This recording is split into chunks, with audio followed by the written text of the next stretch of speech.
Praise the lord. ప్రభు నామములో అందరికీ వందనాలు. చిన్న స్టోరీ విందాం. ఒక గొప్ప రాజు తాను సేకరించిన అతి విలువైన అసాధారణమైన వస్తువుల్లో అత్యంత ప్రశస్తమైనది ఒక గాజు సీసా. దానిలో అతి శక్తివంతమైన ఔషధం ఉంది. ఆ ఔషధం కొన్ని చుక్కలు సేవిస్తే చాలు, వారు దీర్ఘకాలం జీవిస్తారు. ఆ సీసా మూత ఓడదీయలేనంత భద్రంగా మోయబడి సీలు వేయబడింది. మహారాజు గారి యొక్క సన్నిహితులు, వారి బంధువులు, వ్యాధిగ్రస్తులు, మరణావస్థలో ఉన్నవారు ఎంతోమంది అప్పుడప్పుడు ఔషధంలో కొన్ని చుక్కలు ఇవ్వమని అతన్ని ఎన్నిసార్లు బతిలాడినా ఎవ్వరికి ఒక్క బొట్టు కూడా ఇవ్వకుండా, ఒకరికి ఇస్తే అందరూ అడుగుతారు, చివరికి నాకేం మిగలదు అని కబుర్లు చెబుతూ వచ్చాడు. చివరకు మహారాజు వృద్ధుడై చనిపోయే ముందు సేవకులను పిలిచి ఆ ఔషధాన్ని తీసుకొని రమ్మని పంపిస్తాడు. ఆ దివ్య ఔషధాన్ని సేవించి చిరకాలం జీవిస్తానని అతడు అనుకున్నాడు. ఆ సీసాను సేవకులు అతి శ్రద్ధతో తీసుకొని వచ్చి ఆయన సమక్షంలో మూత విప్పగా లోపల ఔషధం అంతా ఆవిరైపోయి ఉంది. ఒక్క చుక్క కూడా అందులో లేదు. దాన్ని వాడినట్లయితే అనేక మంది జీవితాలు పొడిగించబడేవి.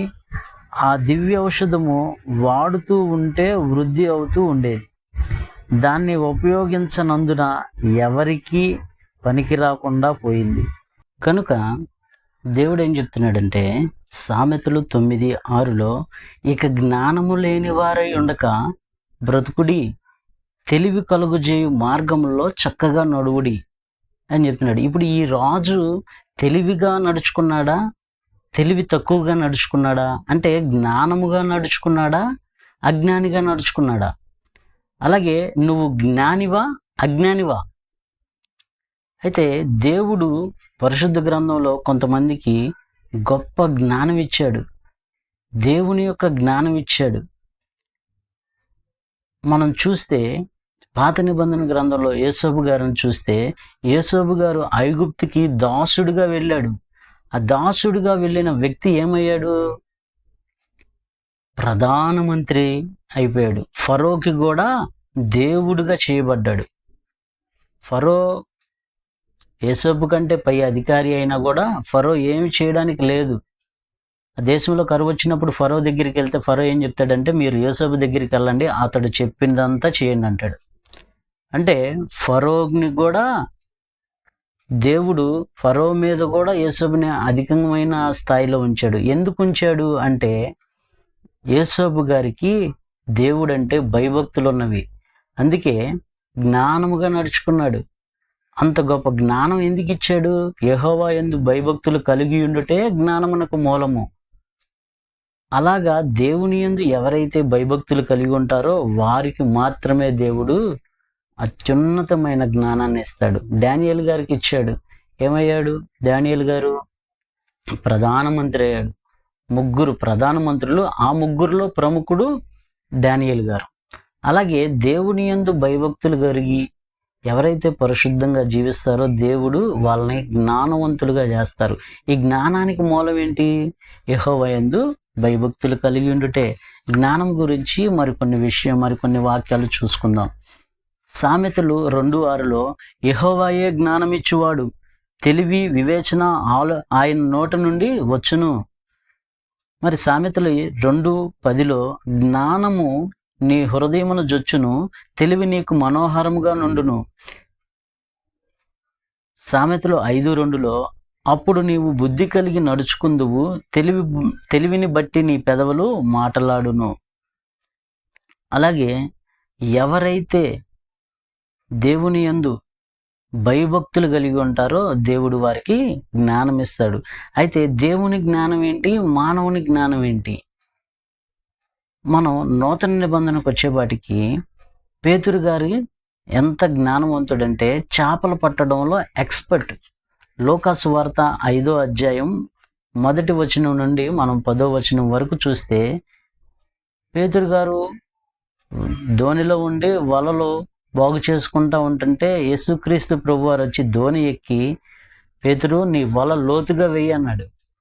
అప్పుడు పేతురు గారు ఏమంటాడంటే, ప్రభువా రాత్రి అంతా ప్రయాసపడ్డాం కానీ మాకు ఏమీ దొరకలేదయ్యా అన్నాడు. అంటే రాత్రి అంతా ప్రయాసపడ్డాడు కానీ ఏమీ దొరకలా. పేతురు గారికి చేపలు పట్టడం రాదా? ఆయన చిన్ననాటి నుండి చేపలు పట్టడమే, అదే పని. ఒకే పని తరచూ చేస్తే ఆ పనిలో నైపుణ్యం గలవారిగా అవుతారు. అలాగే పేతురు గారు చేపలు పట్టడంలో ఎక్స్పర్ట్. అలాంటి ఎక్స్పర్ట్కి కూడా రాత్రంతా ఏమీ దొరకలేదంట. అంటే మానవ జ్ఞానం ఏమైపోయింది? వ్యర్థం. ఎవరైతే దేవుని మాట చొప్పున చేస్తారో వారికి దేవుడు ప్రత్యేకమైన జ్ఞానం ఇస్తాడు. అందుకని పేతురు గారు ఏమంటారంటే, ప్రభువా రాత్రి అంతా ప్రయాసపడ్డాం ఏమీ దొరకలేదు కానీ ఏలినవాడా నీ మాట చొప్పున వేస్తాను అన్నాడు.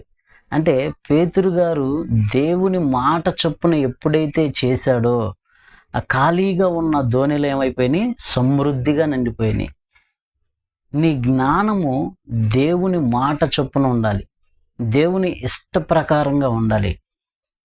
నీ జ్ఞానము కలిగిన వాడివైతే ఇతరులను రక్షిస్తావు. బైబిల్లో గొప్ప జ్ఞానవంతుడు ఎవరంటే సొలొమోను గారు. సొలొమోను గారు అంతకు ముందు కానీ ఆయన తర్వాత కానీ మనుషుల్లో ఎవ్వరు కూడా సొలొమోనుకు మించిన జ్ఞానం లేదు. కానీ అట్టి జ్ఞానం ఆయనకు ఉపయోగపడిందా? ఉపయోగపడలా. అంతే ఎక్కువ జ్ఞానం అయిపోయింది కానీ ఆయన ఏం చేశాడు? దేవుని యందు భయభక్తులు విడిచిపెట్టి అన్య గుళ్ళు కట్టించాడు, అన్య దేవతలకు గుళ్ళు కట్టించాడు. దానివల్ల ఏమన్నాడు ఆయన? అంతా వ్యర్థం, సమస్తం వ్యర్థం, వ్యర్థం వ్యర్థం వ్యర్థం అన్నాడు. అందుకని ఆ జ్ఞానం ఆయనకి ఏమైపోయింది? వ్యర్థమైపోయింది. ఎవరైతే దేవుణ్ణి ఆధారం చేసుకొని దేవుని యందు భయభక్తులు కలిగి జీవిస్తారో వారికి దేవుడు ప్రత్యేకమైన జ్ఞానం ఇస్తాడు. అలాగా మనం జీవించాలంటే దేవుని యందు భయభక్తులు కలిగిన ఎడల జ్ఞానవంతులుగా ఉంటాం. మానవ జ్ఞానం వ్యర్థం, డాక్టర్ల జ్ఞానం వ్యర్థం. డాక్టర్లు కూడా బాగు చేయలేని వారిని దేవుడు బాగు చేశాడు. లాయర్లు కూడా వాదించి గెలవలేని కేసుల్ని దేవుడు చిన్న మాటతో దేవుడు సరిచేసేస్తాడు. అలాగే మనం బైబిల్లో ఎన్నో విషయాలు చూడొచ్చు. జ్ఞానము మానవుడికి చాలా ముఖ్యం. కాబట్టి ఇట్టి జ్ఞానం మనం పొందుకోవాలి అంటే ఏం చేయాలంటే, ఇట్టి జ్ఞానానికి మూలం ఏంటి? యెహోవా యందు భయభక్తులు కలిగి ఉండటే జ్ఞానమునకు మూలము. సామెతలు 9:10 వచనం ప్రకారం మనందరం దేవుని యందు భయభక్తులు కలిగి ఉంటే జ్ఞానం, దేవుని యొక్క జ్ఞానం మనకు వస్తుంది. అట్టి జ్ఞానం మనకు వచ్చినప్పుడు మన విరోధి మన మీద జయం పొందలేడు, సాతాను మన మీద విజయం పొందలేడు. ఇట్టి జ్ఞానము దేవుడు మనందరికీ ఇచ్చునుగాక. ఆమేన్. Praise lord. ప్రభు మనందరినీ దీవించునుగాక.